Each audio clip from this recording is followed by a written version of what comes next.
The Royal Mouse, written by Carmen McKay, illustrated by Vi Byram. The Royal Mouse, written by Carmen McKay, illustrated by Vi Byram. Highland House, Melbourne, in association with Ashton Scholastic. Hidden away deep in the royal pantry was the residence of Ashley Marmaduke Lorenzo Mouse, Esquire. His mouse hole had its front door leading directly into the royal pantry, which gave Ashley Marmaduke Lorenzo Mouse a most delicious feeling of belonging to the royal family.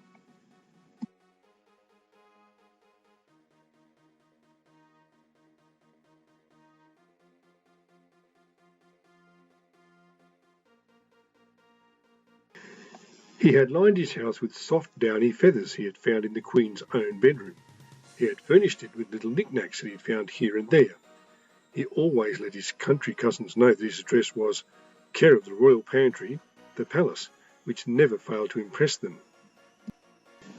When they visited him, he would serve them food fit for a queen. There would be pale, creamy gorgonzola cheese laced with green veins, jet black beads of caviar, succulent pink ham, and, for dessert, plump strawberry shortcake crumbs. After the meal, he would serve his guests nectar, bought from a passing bee, in tiny silver thimbles he had found in a Christmas pudding.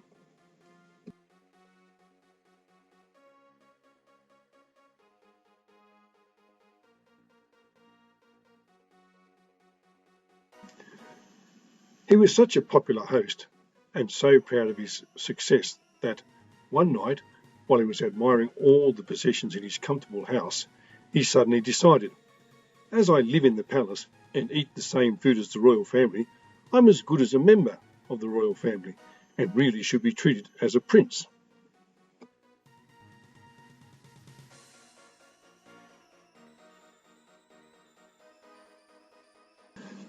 So the next day, he sent word to all his country cousins, telling them that from that day they must bow and curtsy when they saw him, and should always address him as Your Royal Highness, Prince Ashley Marmaduke Lorenzo Mouse I.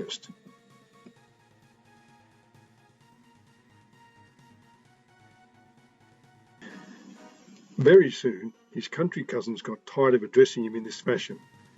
It took so long that, after they had finished addressing him, they had forgotten what else they wanted to say.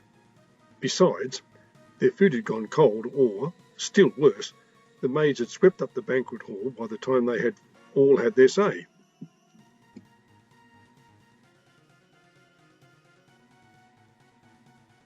Soon, most visiting country mice dined at the market instead, and in time, no one visited him at all. He thought, oh well, they are only simple country mice, and most likely they have forgotten their way to my abode. So he painted signs with directions to his house in bright colours, scarlet, azure, gold and emerald. The signs announced, His Royal Highness Prince Ashley Marmaduke Lorenzo Mouse I holds court in the royal pantry behind the dried fruit jar. Name is on the door.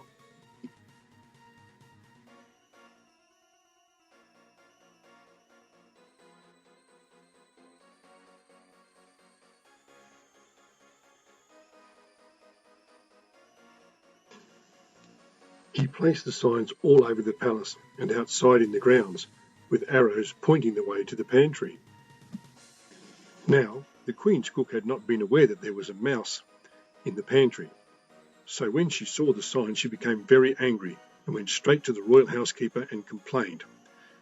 The royal housekeeper informed the lady-in-waiting who, at the mere mention of a mouse, gave a scream which reached the Queen's ears. On hearing what all the commotion was about, she gave orders for a cat to be purchased and put in the pantry to catch the impudent mouse who dared to call himself a prince and dine like a queen.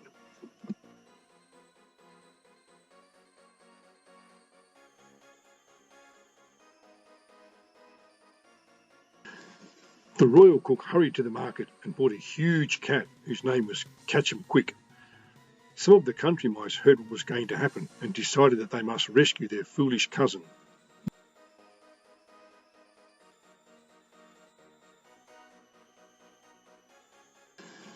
They scurried into the royal pantry just in time to see His Royal Highness open his front door to answer a very loud knock. Who should he find at the door but Mr. Catch-em-quick.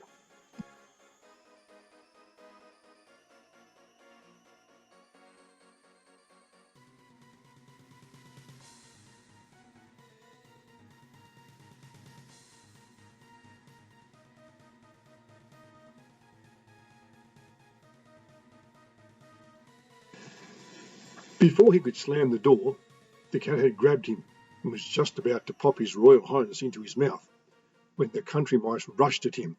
Some bit his tail, others pulled his whiskers, then 4 of them picked up a meat mallet and banged him smartly on the toes. Catch-em-quick got such a shock that he dropped His Royal Highness and stuck his foot in his mouth to ease the pain. As he did this, the country cousins grabbed His Royal Highness, Prince Ashley Marmaduke Lorenzo Mouse I, and ran out of the palace as fast as they could, and did not stop until they reached their house in the grain fields.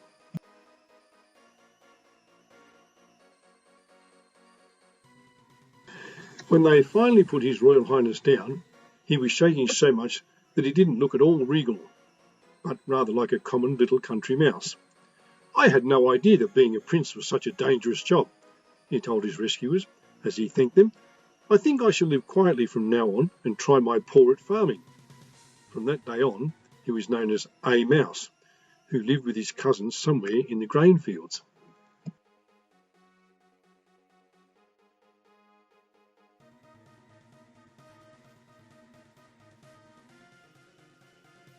And the last time I visited the grain fields, Ashley Mouse and his cousins were still living there, and they looked like being there for ever and ever more.